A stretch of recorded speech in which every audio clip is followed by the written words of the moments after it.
Hello, you are listening to Go Chuck Yourself, a behind the scenes experience. After 5 seasons of Go Chuck Yourself, spanning nearly 4 years, we are taking a look behind the microphone to discuss and talk about and introduce the very talented character actors that have been performing the characters of Chris Gillespie and Erin over the course of Go Chuck Yourself. Hello, my name is Paul McHenry Fagan. I am the actor behind the host character Chris on Go Chuck Yourself. And my name is Jennifer Kent, and I am the actress behind Erin, who, let me say, Paul, has been a very interesting character to kind of embody the mind of. It's kind of like getting in there. There's a lot going on in Erin's head as I imagine it. And it's been very interesting to kind of explore that, but it's also been a relief to take that off and return to my life as a glamorous Hollywood character actress. Absolutely. Each week we put on these characters who are discussing this television program, Chuck, that is something that both of these characters is passionate about. They seem to enjoy discussing the show, and I think that certainly over the past few seasons of the, I put this in air quotes, podcast, has certainly been interesting. I think, exploring the dynamic between the two characters has really been rewarding for me as a performer, and getting to kind of develop that relationship. But also I think that, and I owe a lot to you for this, Jennifer, is that there's like this certain kind of, codependency to both of these characters that, on their own, they're kind of pathetic, but together they kind of make one functioning human being. And that's the take that I've kind of been working on. I mean, what do you think about that? Paul, I'm actually really glad that you said this. I feel very similarly.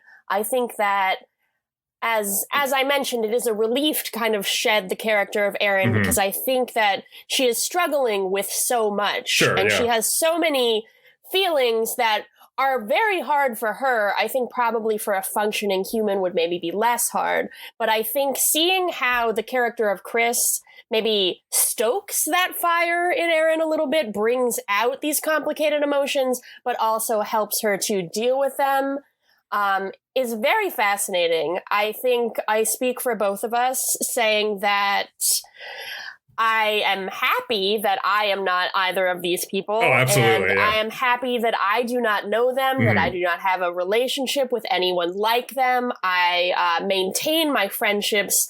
I think in the past 3 years of doing this, again, quote, podcast, I've really learned what I am not looking for in friendships, in partners, in, if I ever choose to host a podcast, what I would be looking for in a co-host. And I think that is maybe one of the most important lessons I've learned from, quote, Go Chuck Yourself. Right. And I think that, there's certainly a lot of other opportunities on the table for both of us as performers, but I think that these characters are two characters who, to your point, would be insufferable if they existed in real life. But thankfully they do not. And they're just works of fiction created by us as actors. So I think that it is a relief that they don't actually exist, because it would be incredibly difficult to listen to a regularly scheduled audio program starring those two characters as they share their thoughts that they seem to think are interesting or amusing, or their commentary, which they think is providing any kind of substance or adding anything to some kind of conversation. So I think that it is a relief that, we can kind of put these characters aside. I was very fortunate, when I auditioned for this character of Chris, that I was chosen by the producers. And it's a character that although I'm proud of, I am looking forward to exploring new opportunities outside of the Chris character and maybe doing something that's a little bit more respectable. Of course. Paul, what are you looking forward to doing moving forward now that we're rounding the end of season 5 of this podcast? Yeah, well, I have a few different opportunities out, potentially looking at doing a mini series potentially with Apple TV. We also have a pretty good partnership going with the folks at Audible to maybe start a series of limited or exclusive audiobook programs featuring similar characters, not exactly the same characters, but similar. And going to be taking some time off and probably going to be going back to my ranch, probably doing some work on the ranch for a little bit and just kind of clearing that up and kind of decompressing. Because once again, playing this Chris character has been rewarding, but certainly exhausting. I'll say that. How about yourself, Jennifer? Thank you for asking, Paul. I'm going to be playing Amanda Wingfield in Aaron Sorkin's interpretation of The Glass Menagerie, and something that is very interesting about this play, which is forthcoming to Broadway stages next year, is that all of the adult roles will be played by children. Mm-hmm. So you have Laura, you have Tom, you have Laura Suiters, and they'll all be played by children. I am actually the only adult, which is meant to emphasize Amanda's feelings of inadequacy in a world that is falling apart and behaving childishly as she sees it. And I think it's going to be very interesting, and I think that I will bring my experiences with Chris and Erin, who are in fact childlike in their innocence and in their view of the world. And I think I will be able to really relate to these children who are my co-actors by remembering how it felt to talk with Chris. I'm very much looking forward to seeing that. Until then, how about you want to slip into the old characters for old time's sake to discuss the bonus features of Chuck? Okay, I'm ready, Paul. All right, let's do it.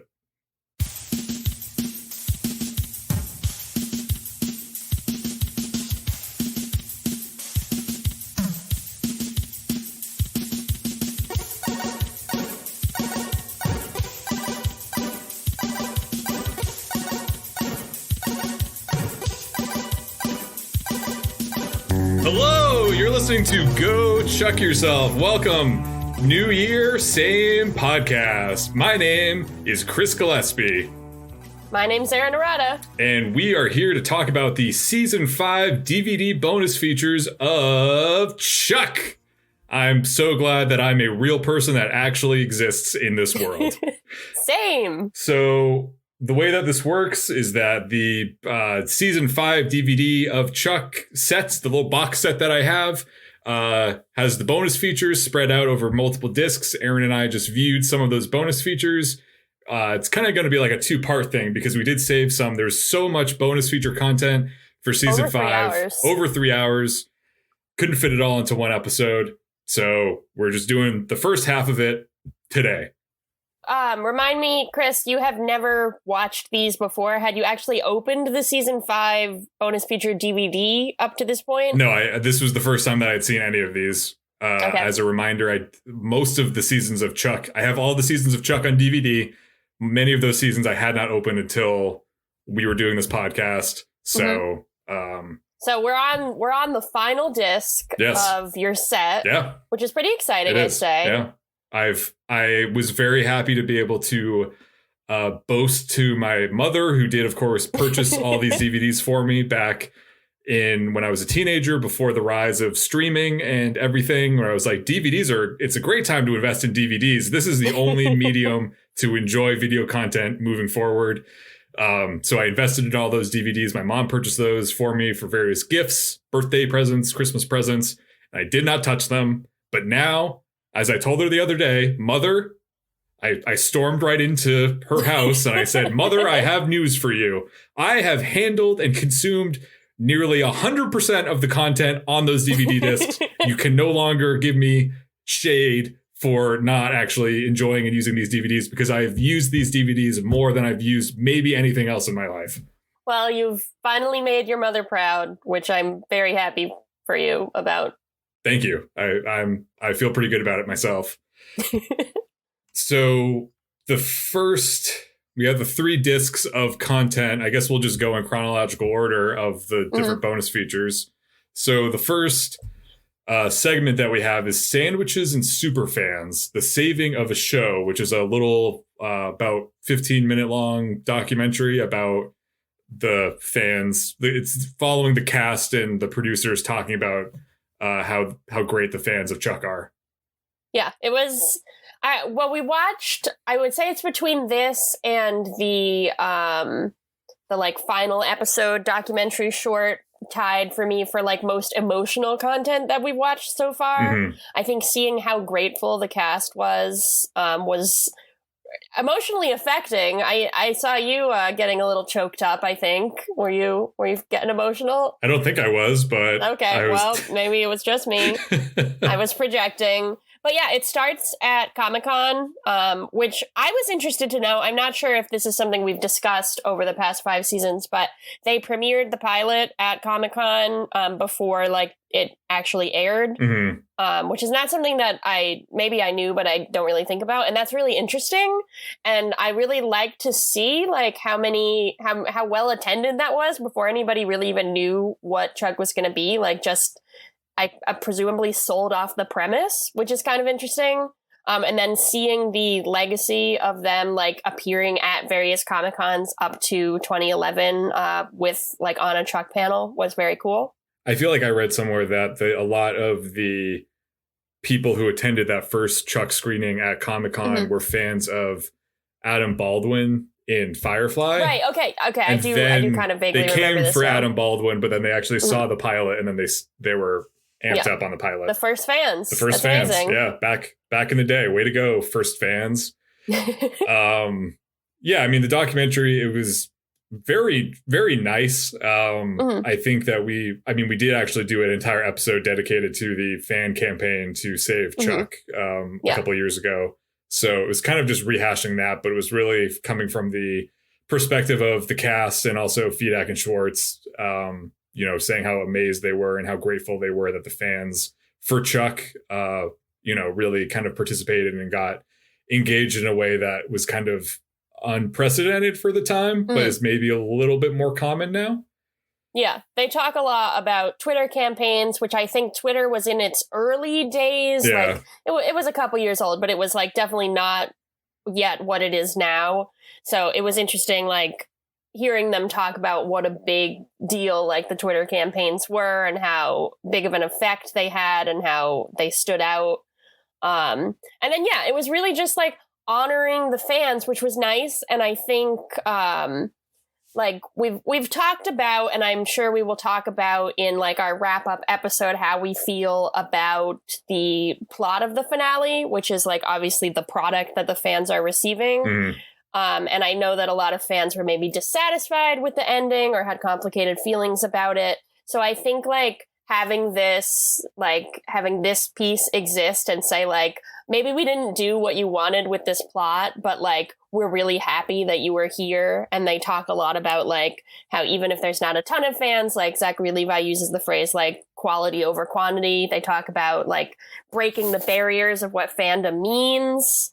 And I thought it was nice. It was really nice to see. And it seemed like genuine. It didn't seem like they were just like doing it because they had to. Like it seemed like they actually were really affected by it and weren't sure that this kind of fandom would exist in future projects they move on to, which is maybe possibly true. I don't know what the Handmaid's Tale fans or the Tomorrow War, what are their names? The Tomorrow Warinas. Tomorrow Warriors. Yeah. Oh, that was really good. I wanted to move into, I took some notes. I saw you typing away during this, so I'm sure your notes are very thorough, but I took notes about what people were wearing. Okay. Because I thought it was fascinating. I want to start with Yvonne Strahovski is wearing a huge coat. Massive like she winter seems coat. to be on a set. She seems to be indoors, but she's wearing a massive like outdoor type coat that says Sarah on it. I assume it's like a crew or like a cast jacket for Chuck. What do you think was going on?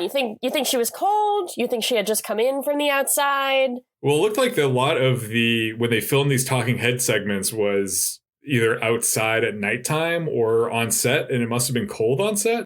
It's fair. Granted, my perspective right now, it's literally probably like single digits outside in New Hampshire right the second as I'm recording this. But so how cold could it have possibly been in California where they're wearing these big winter jackets, like 50 degrees? I don't know. I mean, Ryan McParlin does mention the Santa Ana winds in one of these segments, which is maybe a joke or maybe is actually happening. It could be windy. Yeah. They probably keep the sets pretty cold, I would imagine. I'm sure, because there's all that equipment. Yeah. But my other thought was that they seem to be, at least for Zachary Levi and Adam Baldwin, they seem to be filming some of these like during the Berlin sequence of the final episode. Mm-hmm. So I was wondering if perhaps Yvonne was wearing her Wienerlicious outfit under the coat, but she didn't want to be interviewed in that. Gotcha. Or they wanted to hide it. That makes sense. I was thinking about it. Yeah, because Zachary Levi is wearing his Wienerlicious bow tie. Yes, we recognize that. That's really kind of unfortunate that he's kind of saying this like really heartfelt stuff in like his final address to fans. And he's wearing a scooter bow tie.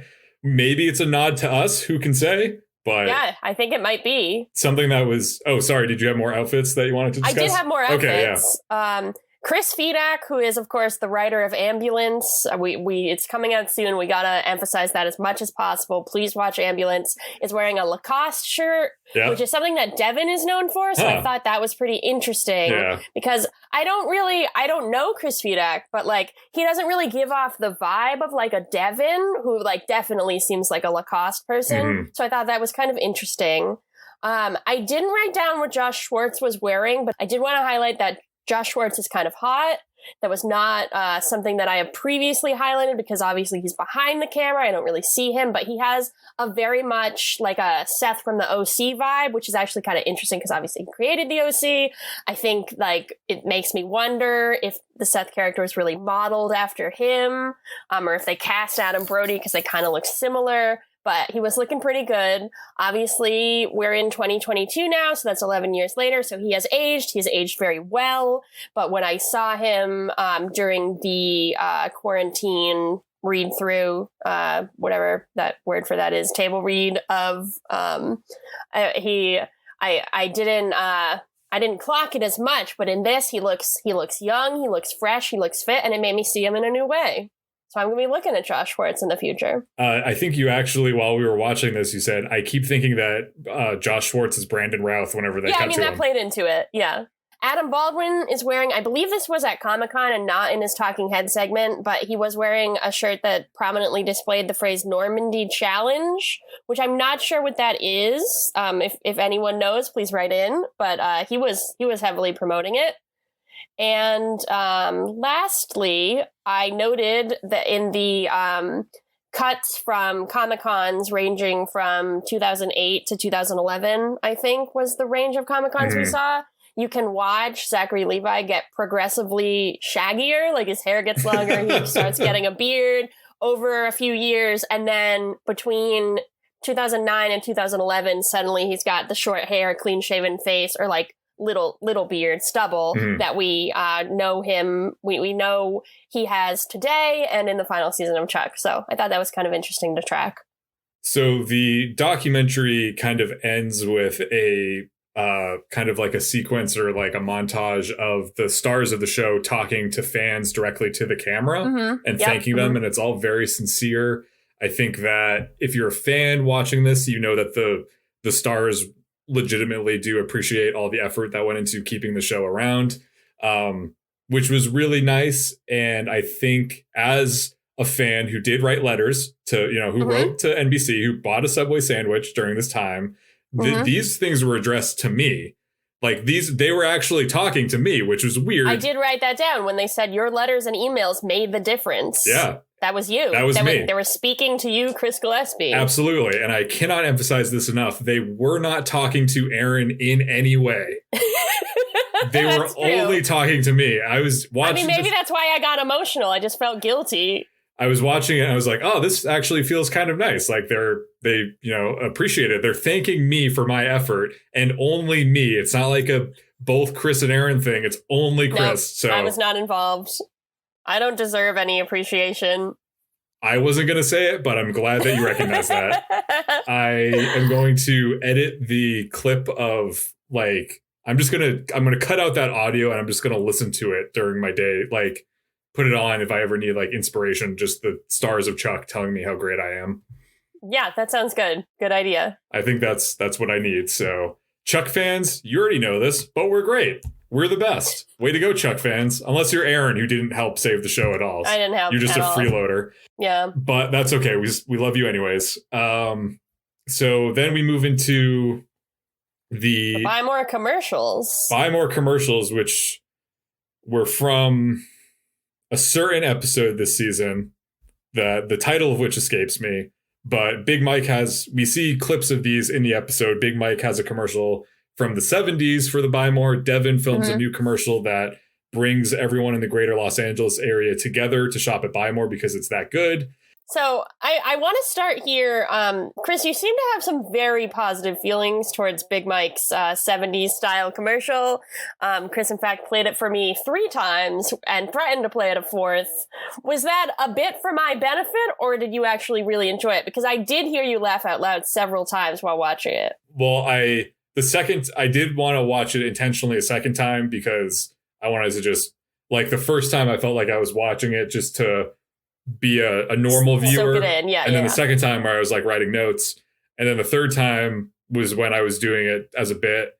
I did seriously consider doing it a 4th time, but I also realized that we had a lot of bonus content to get through. Yeah. And I was like, if I piss off Erin this early in the show, it doesn't bode well. Burn. Right. Yeah. So I figured to just leave it at 3. They're very short. They're like ad spot length. I think they're both around, like 30 seconds? Yeah, I think so. I think Devin's might be a little bit longer than Big Mike's. His might be actually 60 seconds, but I thought... So I have some thoughts about them, but do you want to go through what actually happens in them? What were you going to say? Well, Big Mike's commercial is like disco themed. It's from the 70s. I thought it was funny because they're selling like cutting edge technology for the time, like Betamax players and VCRs. And I thought that was really funny. And they said that they were a steal at $2,000 each, which $2,000 in 70s money is even more than $2,000 now. So really absurd. And they had a pretty catchy little song to it and a little dance.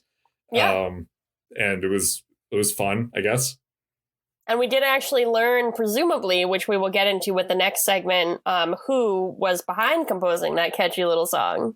Although so I'm thinking about it now, Big Mike is in the commercial, which is filmed in the 70s, which is roughly, we'll say 30 years before the events of Chuck. Yep. So Big Mike is probably like in his 50s or 40s when they're filming Chuck. We'll say 50. Yeah. I think that's a little old. So that means that he was 20 when he filmed that commercial. I guess that checks out. His hair was totally different, Chris. He looked like a totally young 20-year-old. a totally different guy. In Devin's commercial, he, as opposed to like Big Mike's commercial, he's talking to a customer. The customer asks him for help, and then he uses that as a way to say, like, come to the Buy More, we have these cutting edge technologies. Devin's commercial, he is addressing the camera directly, and he is kind of describing, they're kind of universal, but they're also kind of specific to his life. You may have seen in the Chuck episode where he talks about, like, I use this blender to make my protein smoothies. I use this, I use this to watch the big game. And then he talks about how he's a heart surgeon and also an athlete. He uses the phrase natural athlete, which I'm not really sure what natural athlete means, if that's a phrase that people use. But he's kind of appealing directly to the customers, which I thought was interesting. And something I kind of wanted to move into is, like, what do we think these commercials say about, like, the values of the American and, like, specifically Californian public in the 70s versus the 2010s? Because I think it's interesting. Geez, I didn't know I was going to have to write an essay for this podcast. Okay. In this paper, I will be discussing I will be comparing and contrasting commercials from the Burbank area retailer Buy More as they're seen in the 1970s and late or first decade of the new millennium, and arguing why the customers over the course of time have gotten significantly less groovy over time, and what does that mean? I think Big Mike's commercial is, like, cool. And, like, Devin's commercial is, like, very sincere, but, like, in a way that's kind of, like, appealing to, like, the, now I'm getting serious. I was doing this as a bit, but I actually do think it's, like, it's appealing to like superficial values, like appearances, like protein, seeming cool, as opposed to like Big Mike's commercial, like he just is cool, you know? I had noticed that Devin's name tag, he's wearing a green shirt in the commercial. His name tag says Captain Awesome. I don't know if you noticed that. Oh, that's interesting. No, I didn't notice that. I also noticed that he's Captain Awesome. I noticed that they also did the whole thing in one take. It's just one shot of Devin. That's cool. Yeah, that's cutting edge film technology. Well, I wasn't really thinking it was cutting, like, it's not cutting edge that they just did it in one take. I was thinking it was impressive on, for Ryan McPartland of like, oh, he did this all in one take. And his comedic timing in it is really good, I think. But he's also, I think he should be in more commercials. I don't know why he hasn't been in more commercials. Too. Yeah. I don't know if we're led to believe that he works at the Buy More because he's wearing a green shirt, even though he says that he's a heart surgeon in the commercial. So I mean, that's a good point. But I know in the episode they talked about making it seem like he was a green shirt so that people would come. Yeah. But yeah, he does establish that he's not, unless if it's something like he works at the Buy More during the day and then he's a night surgeon, a surgeon at night, heart surgeon at night. Yeah, well, I mean, I guess the Great Recession, right? People were trying to make ends meet. Yeah. Mm-hmm. Any other thoughts on this commercial? I was wondering, as we mentioned in Big Mike's commercial, there's a little dance at the end where they're all kind of doing like disco moves. I was wondering if you thought like what direction you think they were given in terms of their dancing, because sometimes it matches up, but largely it does not. So do you think they just said like, hey, do disco moves? Or do you think there was like a choreographed plan there? I would assume that they did not plan out choreography for this fake commercial that would only be seen on the DVD bonus features. Well, but right. That's maybe I'm cynic. Slackers. I guess so.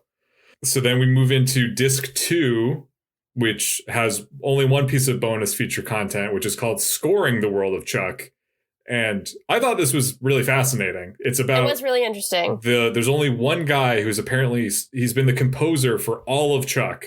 His name is Tim Jones. And anytime you hear like the soundtrack, any music, well, not the indie music, but anything that is like a composition.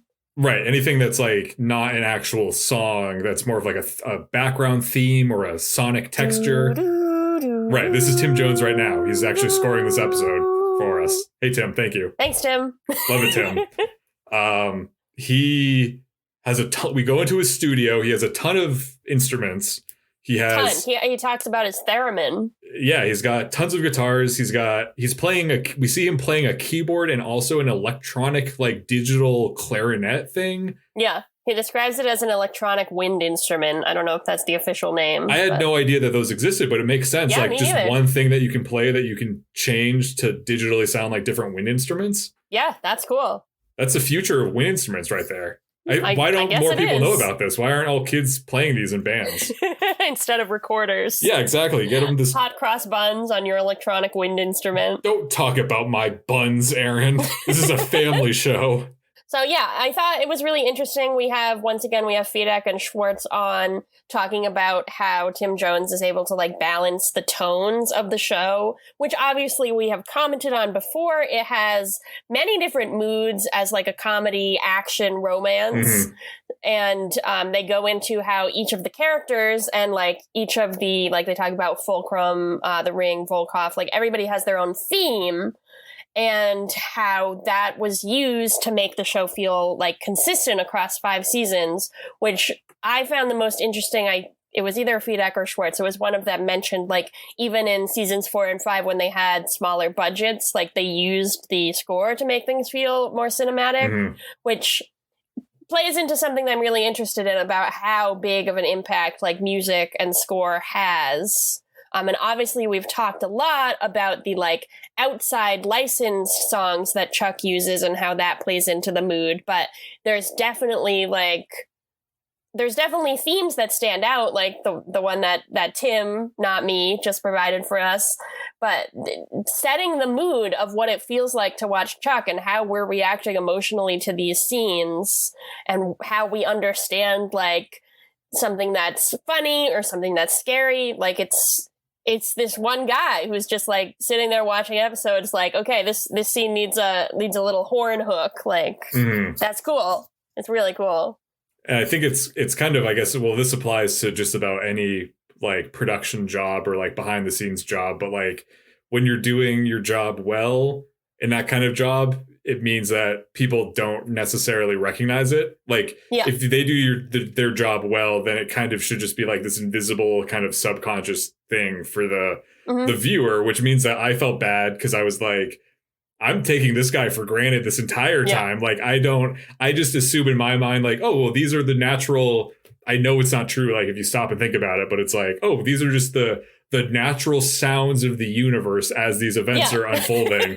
But then to watch this guy in his studio and being like, oh my God, this man is receiving like just not silent clips, but just regular video footage. And then being like, you need to put music on all of this, or like scoring and toning it. That must have been like a huge endeavor. And he does a great job because they showed some of his highlights and some of his clips and stuff. And like, he's responsible for everything. Like the amount of variety that he's covered is insane. And the scoring of Chuck is such a crucial part of the emotional experience, which the emotional experience is a huge part of the viewing experience overall. So I think Tim Jones is a majorly unsung hero for the program. Absolutely. Also worth noting that Tim loved, he specifically called out scoring music for Casey, and he liked that because Casey reminds him of his dad. Which is pretty emotional and nice. So I think you, Erin, and Tim would probably get along well because you both are constantly comparing people to your dad. Yeah, okay, I'll hit him up. He's probably still in LA. He's probably busy scoring shows, but... Let me see what he's working on these days. Tim Jones. What's going on with Tim Jones? Tim Jones, American composer. He is still alive, which is good. Great. That could have just been very sad. He went to Berkeley, which is close to Emerson, of course. His most recent... Okay, he did Chuck. He did... no, I thought that... Okay, no. You know, he's doing stuff. Okay, now I'm on his official website. His middle name is Stewart. I can contact him right now. I can fill out this form. I got his email. Oh, he would be really interesting to have on the show. Yeah, we should work on that. I'm gonna jot that down. He was from Arizona. Ooh, we have kind of like me. He scored portions of Thor Ragnarok. Oh, interesting. That's really interesting. And then he was part of the music team on Captain Marvel. Oh, so he's doing these Marvel movies? Good for him. Way to go, Tim. He also did American Pie Presents Girls Rules. Classic. Love Girls Rules. Did that clean sweep at the Oscars, or did that only win Best Picture, or did it also win Best Original Screenplay? I think it won like every award. Yeah, best actors and Best Picture. Yeah. So score, which is weird because it only had women in it. So I don't know how they got in the actor category, but they did. So I would say that the scoring for Chuck is a touchdown. Let's see the points. 10, I don't know, 7 points are in a touchdown. That's what we're. Is this what Tebow does when he's celebrating? I don't know. Trying to dance. I'm just distracted by it. You have tattoos on both your arms now. I don't care, but it's not good behavior.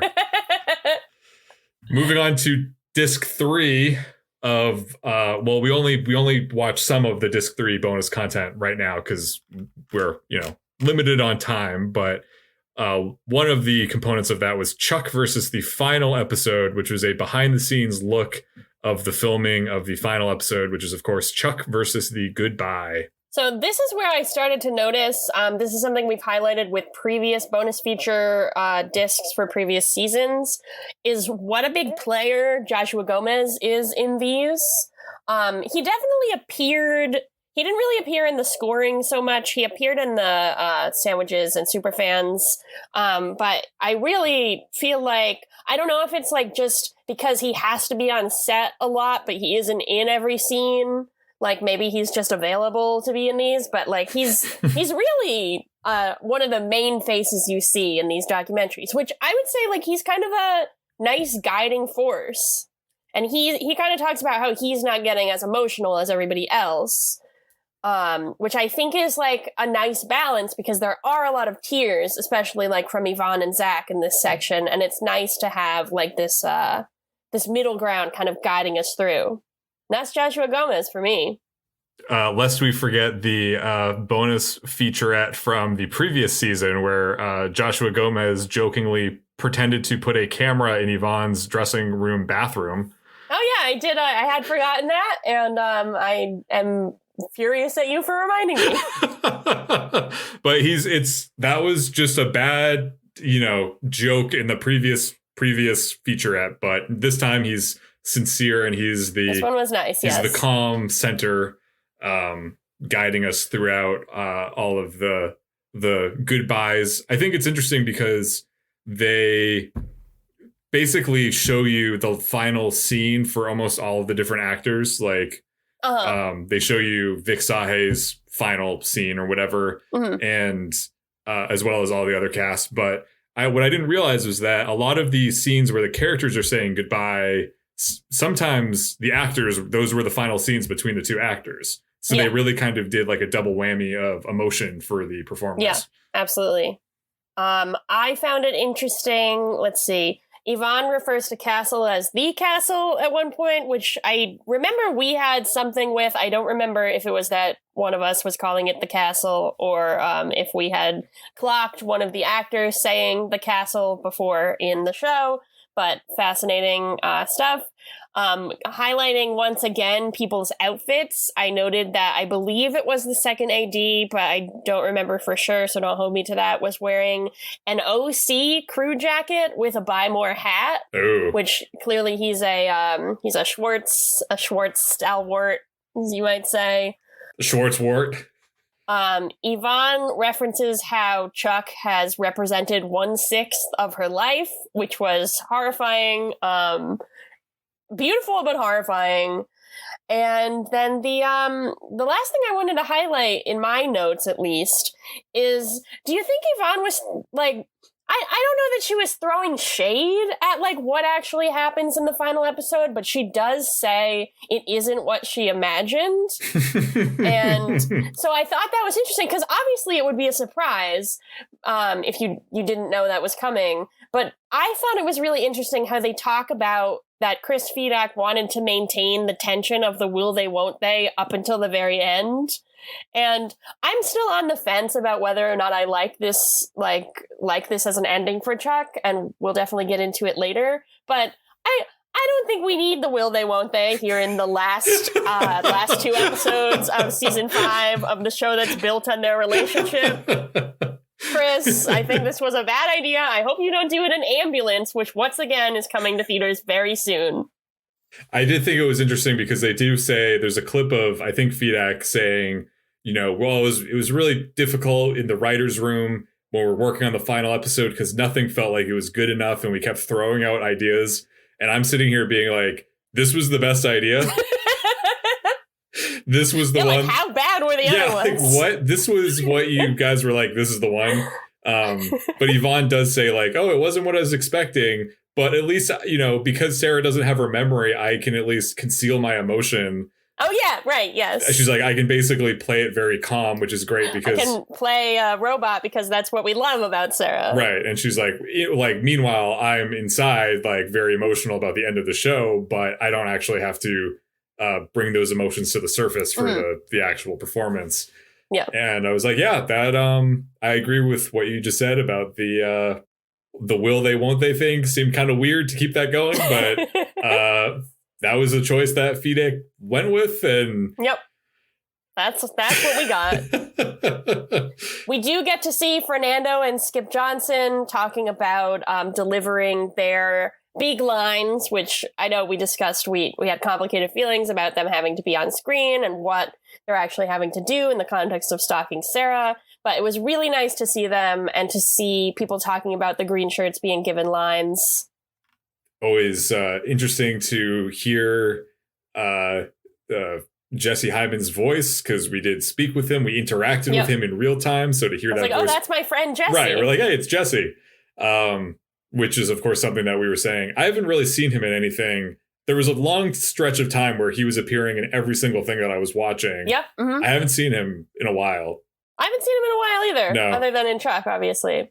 So hopefully he's doing well, and we'll see him again soon. Wish him the best. And quick note, I was surprised. I guess it makes sense, but they actually, for that scene in Chuck versus the Goodbye, when they're in Berlin and there's a helicopter, this little featurette shows that was a real life helicopter that they had on set with a real pilot who actually landed, and they had the stunt drivers behind them, like causing the traffic jam. And Adam Baldwin was actually in that real helicopter that was coming down. And he didn't like it. He said it was scary.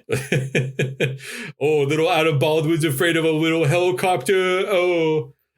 No, I'm terrified of helicopters. I don't know. Like when you see people riding helicopters without those doors, it freaks me out. I could never do that. So I don't blame him. Speaking of the air and falling through it, we do see how they did Sarah's skydiving sequence in the beginning of Chuck versus the Goodbye. It's via blue screen, not to be confused with green screen. And we get a little bit of chatting with the VFX supervisors, talking about how they make Sarah, like, you see her that she's in straps, and there's the part where she pretends like she's asleep, like she's passed out, she's just falling through the sky, and then you see her like put her arms out. Someone is directly below her, like spotting and or directing her, which was fun. And yeah, it's like I don't really obviously I think about Zachary Levi and Yvonne and Joshua Gomez and like everyone like doing the stunt fighting that we actually see them doing, but I hadn't really thought about like them getting up in straps and like having to like mime skydiving or mime like being in a helicopter or actually being in a helicopter. Like I just kind of imagined those things as like movie magic. But yeah, Yvonne really went through the ringer. She had to get the shit beaten out of her by Brandon Routh. She had to fall from the sky. Like, it's a big season for her. We're learning how the sausage gets made, folks. That's what we're doing. So you seem to be specifically, you kind of winced a little bit when Yvonne was saying that, you know, Chuck has been a 1/6 of her life to that point. You seem to have this kind of reaction to this. Yes. And I was wondering if that's because as she was turning 30 or approaching 30, Yvonne had just wrapped on five seasons of a television show. And as we approach 30, we're nearing wrap on a podcast analyzing each episode of that show. Thoughts, concerns, questions? Definitely concerns.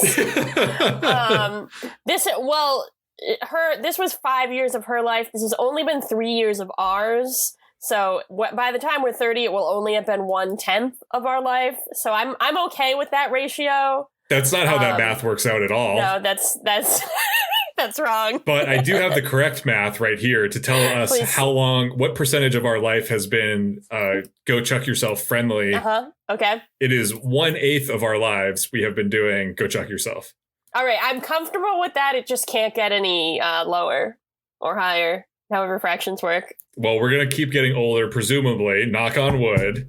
So then the Go Chuck Yourself number will probably also get higher. But that's neither here nor there. So, yeah, that was that's it. Chuck behind the scenes on the last episode. Then we moved right into, there's a time-lapse footage of the Buy-More set being deconstructed. That's called Goodbye Buy-More. Which I should make clear that neither of us were particularly like excited about. We were willing to watch it, but we were like, this can't possibly be interesting. And then it was. We were riveted the whole time. It's 2 minutes and 30 seconds. It was interesting. It was. We both got very invested in this time-lapse footage, and we were asking questions like, well, what are they going to do about this? Like, are they going to maintain the floor? Yeah, what are they doing with the floor? Oh, because it seems to be a sound stage, so they like literally are taking down the walls. It's interesting to see how the Buy-More is sized, because you would assume that the set is smaller than an actual electronics store, which seems to be the case, but it's still fairly large. There's the columns that are in the Buy-More, which kind of give it that industrial, like, big box store feel, but actually, as I pointed out to Chris, they were not load-bearing columns present in the soundstage. They were fake, and they got taken down. And they also had like ventilation, like HVAC, not pipes necessarily, but like whatever those tubes are. Those were also which is interesting. Fake. Yeah, because you think about how those appear in stores often to give them an industrial feel. Like Old Navy comes immediately to mind, and that's something that like I'm kind of used to now because it's Old Navy's thing. But like I always imagined that as like it's a necessity. That's just the way that like the area is built, and we've just decided not to waste time and money covering it up. Mm-hmm. But in this case, they were actually creating that image. So it makes me wonder, like, do stores that have that actually need it? Or is it just like an image that they're presenting so they seem like more approachable? They probably need it. I don't think there's that level of set design going on in stores, but I could be wrong. Who knows? You could be wrong. I was, for one, interested to learn that the entrance to the Buy More is actually like a big garage door kind of thing, because it does actually go outside. Yeah. I assume it's like the lot of, I guess it's Warner Brothers, and it just leads directly onto like the road.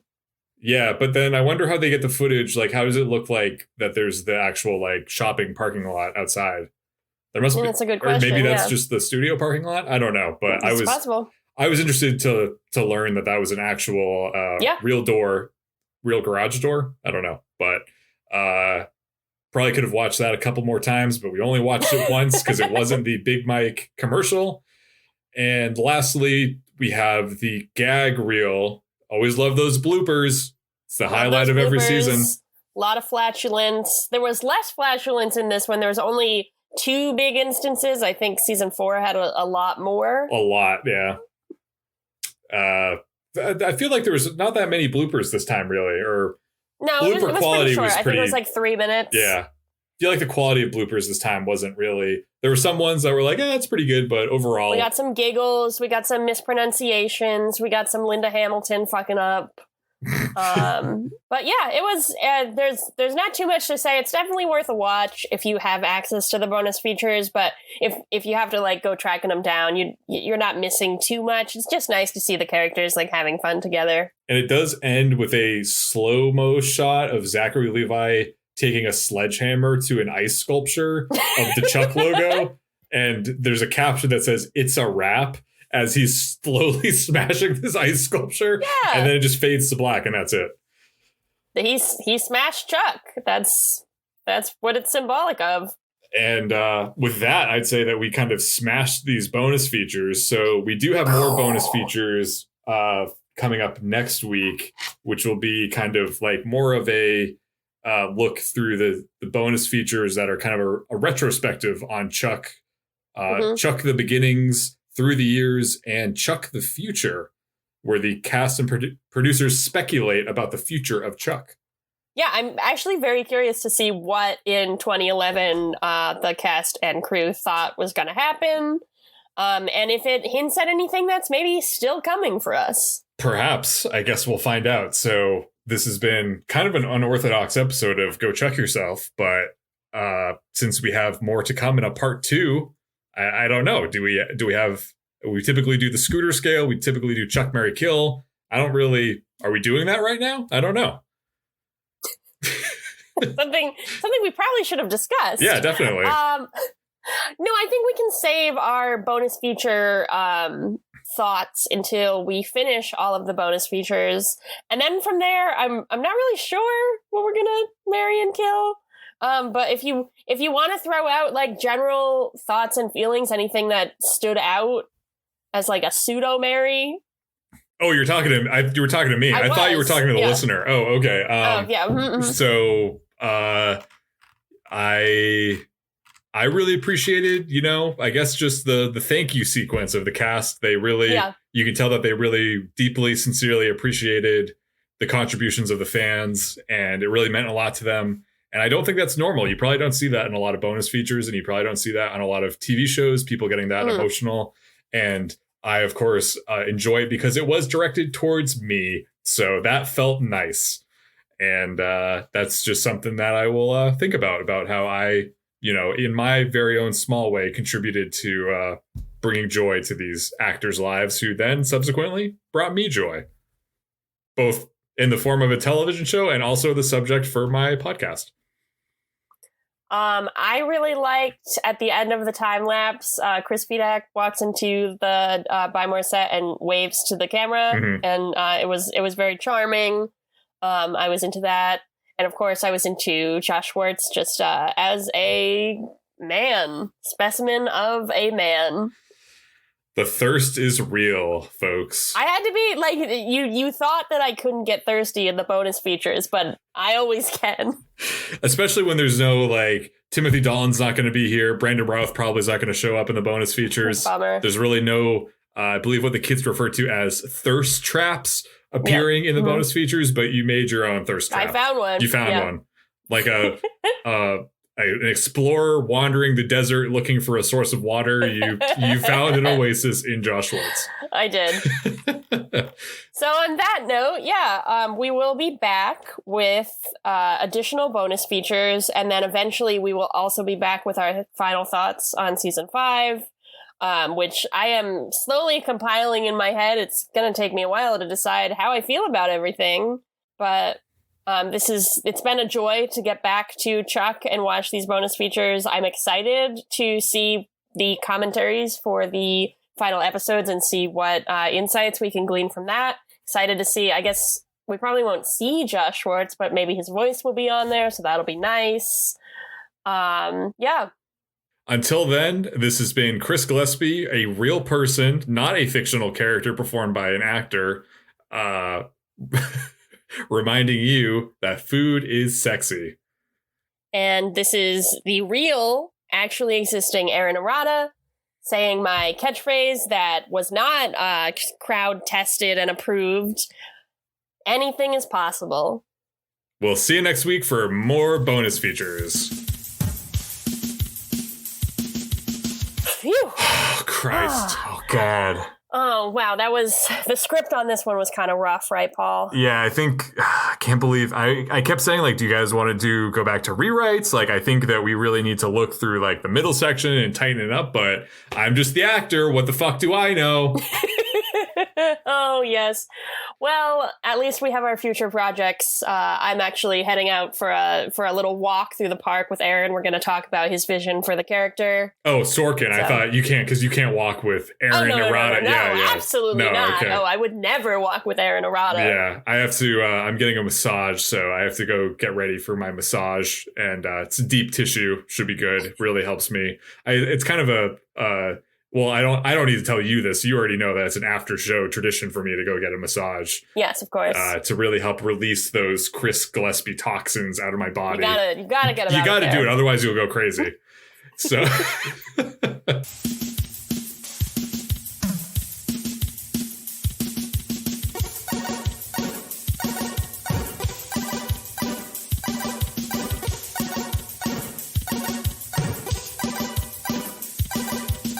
Thanks for listening. As always, a big thanks to the artist Hadakoa and the fine folks at freemusicarchive.org for providing us with our theme song, Warm Up. If you want to drop us a line, you can reach us at GoChuckYourselfPodcast@gmail.com. Don't forget to like and subscribe to Go Chuck Yourself on your preferred podcast platform. New episodes come out every Monday morning, and you do not want to miss a new episode. Thanks again. We'll see you next week. Bye-bye.